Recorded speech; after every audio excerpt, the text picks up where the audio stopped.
প্রতীক্ষার পর যে মানুষ, পশ্চিমবাংলার মানুষ যেটা চাইছিল, আমরা যদি দেখি ভোটের যে ট্রেন্ড এখন অবধি আমাদের কাছে যে আমরা দেখতে পাচ্ছি, তাতে নিশ্চিত ভারতীয় জনতা পার্টি সরকার সেখানে হতে যাচ্ছে।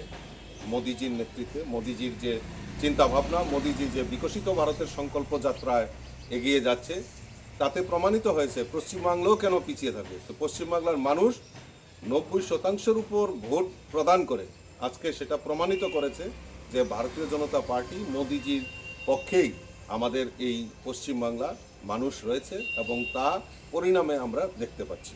এবং অন্যান্য রাজ্যগুলিতে যেরকম আসনের ফল কি দেখতে পাচ্ছেন?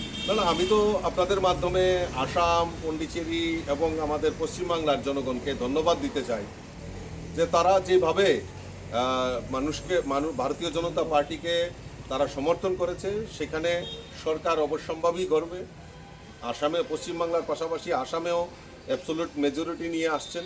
পন্ডিচেরিতেও আমাদের সরকার হতে যাচ্ছে, এবং বিশেষ করে আমাদের ধর্মনগরে যে বাই ইলেকশন হয়েছে, সেখানে যদি আমরা দেখি আমাদের প্রার্থী জহর চক্রবর্তী প্রায় 18,000-এর উপর ভোটে ব্যবধানে সেখানে জয়ী হয়েছেন।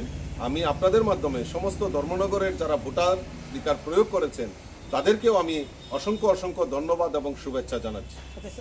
এই জয়টা, কলকাতার যে জয়টা, এটা কতটুকু কঠিন চ্যালেঞ্জ ছিল আপনাদের পক্ষে?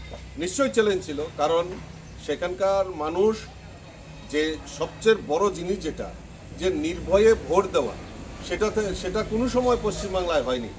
এইবার ইতিহাস তৈরি হয়েছে যে নির্বাচন কমিশন বিনা রক্তপাতে, বিনা বাধায় সেখানে নির্বাচন সংগঠিত হয়েছে। মানুষ দীর্ঘদিন ধরে চাইছিল, পশ্চিমবাংলার মানুষ, যে তারা যাতে মন খুলে ভোট দিতে পারে।